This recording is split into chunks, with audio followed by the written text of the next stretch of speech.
नमस्कार मित्रांनो, अबोली या मालिकेच्या आजच्या एपिसोडमध्ये रमाला अबोलीची खूप काळजी वाटत असते. ती आजीला म्हणते की मला आत्ता फक्त तिचा त्रास दिसत आहे आणि या क्षणी जर का कोणी मला काहीही करायला सांगितलं ना तरीही ते मी तिच्यासाठी करेन. तेव्हा आजी रडतच म्हणते, होय ग सुने, जरी आपला मेंदू हे सगळं मानत नसला तरी आपली श्रद्धा तर असतेच ना तिकडे, त्यामुळे तू काहीही कर परंतु तिला या सगळ्यातून सोडव, असं आता रडतच बोलत असते. अबोलीला हे ऐकून खूप वाईट वाटत असतं.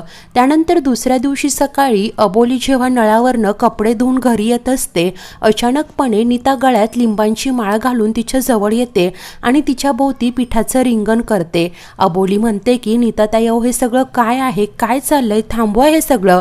परंतु नीता तिला गप्प राहायला सांगते. म्हणते की अबोली तशीच गप्प उभी राहा, जर का या रिंगणाच्या बाहेर पाय जरी टाकलास ना तरी तिथेच भस्म होशील आणि माझी चाळ संकटात आहे, मला तिला वाचवायचंच आहे, असं आता नीता बडबडत असते.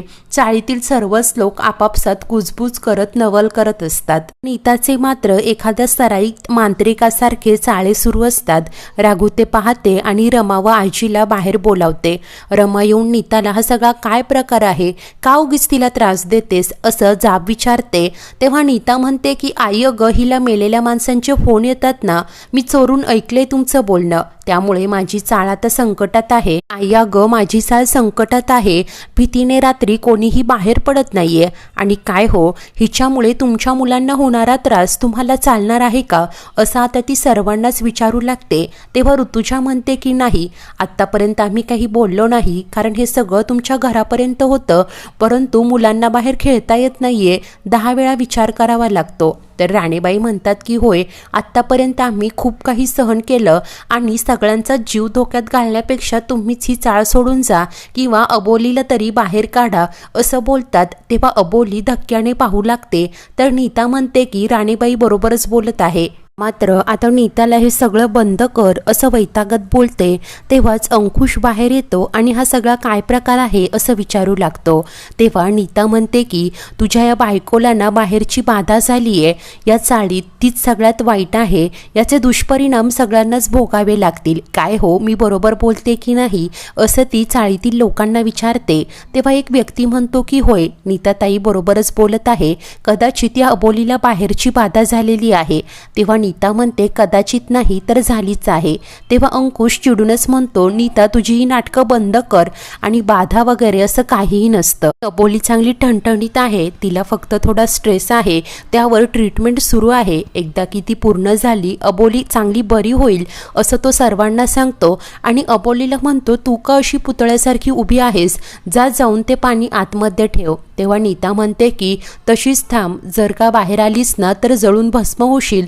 अंकुश ओरडूनच नीताला गप्प करतो आणि अंकुश येऊन स्वतः अबोलीचा हात पकडत तिला त्या रिंगणाच्या बाहेर घेऊन येतो आणि रागानेच नीताला म्हणतो की झाली काही जळून भस्म, उगीच काहीही बडबडतेस, आणि तो अबोलीला आत जायला सांगतो. त्यानंतर अंकुश पुन्हा नीताजवळ येतो आणि रागानेच म्हणतो की अबोलीबद्दल या सगळ्या अफवा पसरवणं बंद कर, नाहीतर मी विसरून जाईन की तू माझी बहीण आहेस. तेव्हा नीता म्हणते की ही चुकीचं बोलत नाहीये. अबोली तिकडे आलेली असते. तेव्हा नीता अबोलीला म्हणते, काल सुद्धा तुला भास झालाच होता ना, सांग ना सगळ्यांना, तो बहुरूपी तुझ्याशी बोलतोय, तुला वेगवेगळे आवाज ऐकू येत आहे आणि गुरुजी जाणार हे तुला आधीच कसं माहिती होतं, असं ती आता अबोलीला विचारते. तर अबोली गप्प उभी असते. तेव्हा नीता म्हणते की बघितलत ना कसा भोळा चेहरा करून उभी आहे, हिलाच बरी भूत दिसतात, जणू काय ही भूतांची बहीणच आहे. तेव्हा अंकुश चिडतो, रागानेच नीतावर हात उचलतो, परंतु अबोली त्याला थांबवते. आजी म्हणते की हिला काहीही सांग, पालथ्या घड्यावर पाणी आहे, त्यापेक्षा ना 2 सणसणीत चांगल्या लगावून दे. तर आता ऋतुजा मात्र म्हणते की अंकुश, पण नीता काय चुकीचं बोलते. वा अंकुश म्हणतो, मग काय, हे बाधा वगैरे असं काहीही नसतं. नीता मात्र म्हणते की हिलाच बरी भूतं दिसतात आणि काय चुकीचं बोलते मी, काही बोललं तरी प्रॉब्लेम, तुला मारायचंय ना मला तर मार, असं ती रागानेच बोलत असते. अंकुश तिच्यावर खूप चिडतो. तेव्हा चाळीतील एक व्यक्ती म्हणतो की तिच्यावर रागावण्यापेक्षा ना आधी हे सिद्ध कर की अबोली नॉर्मल आहे, तरच तिला इथे राहायला देऊ. तर दुसरा व्यक्ती म्हणतो की तुला जशी तुझ्या बायकोची काळजी आहे ना, तसंच आम्हालाही आमच्या कुटुंबाची काळजी आहे. तेव्हा अंकुश त्या दोघांनाही गप्प करत म्हणतो की अरे काय वेड्यासारखं बोलताय तुम्ही. तेव्हा तो व्यक्ती म्हणतो आता तू आम्हालाच वेडं ठरवणार का. नाही तुला अबोलीला घेऊन ही चाळ सोडावीच लागेल असं म्हणतो. तेव्हा अंकुश भडकतच बोलतो की कुणाची हिंमत आहे मला चाळी बाहेर काढणार का, या इकडे समोर. परंतु अबोली अंकुशला शांत करते आणि सर्वांना समजावत आता घरी घेऊन जाते. त्यानंतर काही वेळाने राणेबाई आता रमाकडे आलेल्या असतात आणि म्हणतात की मान्य आहे नीता कदाचित वाटेल ते बडबडत असेल, परंतु आपण खात्री करून घेण्यात काय हरकत आहे. तेव्हा रमा म्हणजे काय असं विचारते.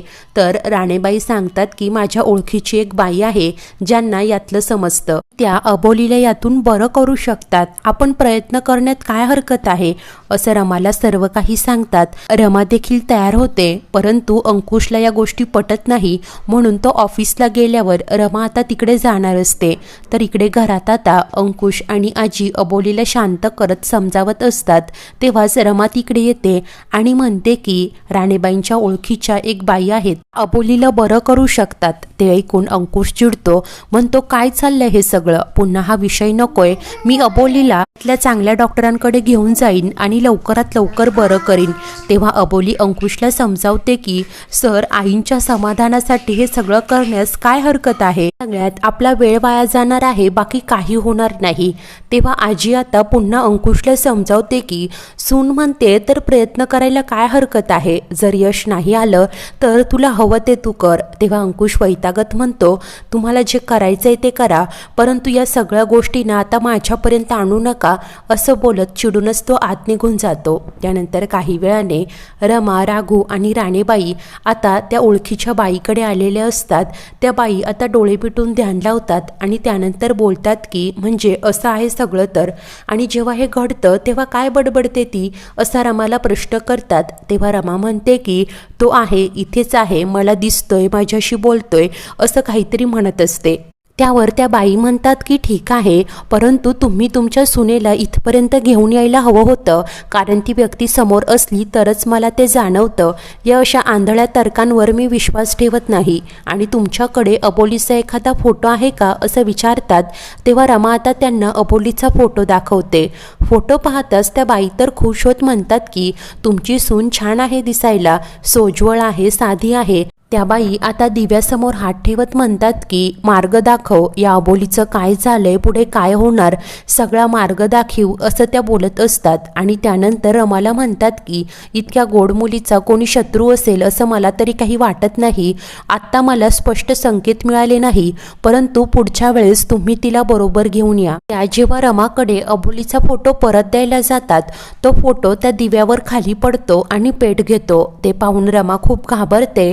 तर त्या बाई म्हणतात की हिच्यावर खूप मोठं संकट आहे, तो हिच्यावर नजर ठेवून आहे, आपल्याला हिला जपायला हवं. त्यानंतर त्या बाई जाऊन आता देवाचं दर्शन घेतात आणि काही लिंब एका कापडात गुंडाळत रमाकडे देतात व तिला सांगतात की ही लिंब अबोली जिथे झोपते ना तिथे तिच्या उशाखाली ठेवा, परंतु ही गोष्ट घरातील कुणालाच आणि अबोलीला कळू देता कामा नये, हे फक्त तुम्हा तिघींनाच माहिती असायला हवं. रमा आता घाबरूनच विचारते पण याने काही प्रॉब्लेम तर होणार नाही ना. त्यावर त्या बाई सांगतात की जी व्यक्ती इथे आली ना तिलाच फक्त हे माहिती असायला हवं, जर घरात इतर कुणाला कळलं तर ही लिंब आपल्या काहीच कामाची नाहीत. हो, ही लिंब ना अबोलीच्या उशाशी ठेवा. या लिंबांचा जर का रंग बदलला, ती काळी पडलीत की राखाडी, यावरनं मला काय ते कळतं. तेव्हा रमा विचारते परंतु जर का काहीच झालं नाही तर.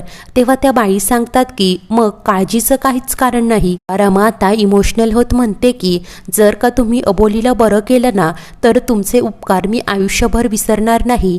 त्यानंतर त्या बाई अबोलीच्या हाताला बांधण्यासाठी एक धागा देखील देतात.